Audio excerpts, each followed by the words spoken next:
Hi! ఎలా ఉన్నారు? ఈరోజు నేను మీకు ఎయిర్ ఫ్రైయర్‌లో చికెన్ వింగ్స్ ఎలా చేయాలో చూపిస్తానండి. నేను కొత్తగా ఎయిర్ ఫ్రైయర్ కొన్నాను. ఇందులో చికెన్ వింగ్స్ చేశాను. ఎంత ఆయిల్‌తో చేసుంటాను? ఓన్లీ 3 స్పూన్స్ ఆయిల్‌తో చేశానండి. సూపర్ క్రిస్పీగా, టేస్టీగా వచ్చాయి. ఎక్కువ డీప్ ఫ్రై చేసుకునే వాళ్ళకి ఇది చాలా యూజ్‌ఫుల్ అవుద్దండి. ఆయిల్ తగ్గిద్దాము, హెల్తీగా ఉందాం అనుకుంటే మాత్రం ఖచ్చితంగా కొనుక్కోవచ్చు.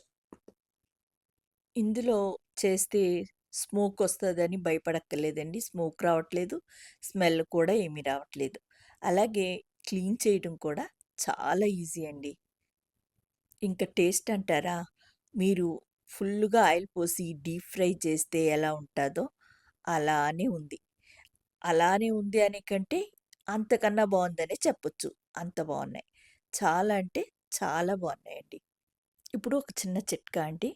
ఒక స్పూను హనీ తీసుకొని, దానిలో 2, 3 చుక్కల నిమ్మరసం వేసి, బాగా కలిపి, మొహానికి అప్లై చేసి, ఒక హాఫ్ అన్ అవర్ తర్వాత కడిగేసుకోండి. మీరు పార్లర్‌కెళ్ళి బ్లీచ్ చేయించుకున్నంత ఫ్రెష్‌గా ఉంటది ఫేసు. చూసారా మన వింగ్స్? ఎంత క్రిస్పీగా, ఎంత టేస్టీగా వచ్చాయంటే, అంత బావున్నాయండి. చూస్తున్నారే గానీ లైక్ చేయట్లేదండి. మీ లైక్ నాకు చాలా వాల్యుబుల్ అండి. ఒక లైక్ చేయండి. ఈ వీడియో మీకెలా అనిపిచ్చిందో ఒక కామెంట్ చేయండి. అలాగే నా చిట్కాలు ఎలా అనిపిస్తున్నాయో కూడా కామెంట్‌లో చెప్పండి. మీకు ఈ వీడియో నచ్చిందని అనుకుంటున్నాను. నచ్చితే లైక్ చేయండి, షేర్ చేయండి, సబ్స్క్రైబ్ చేసుకోండి. Thank you.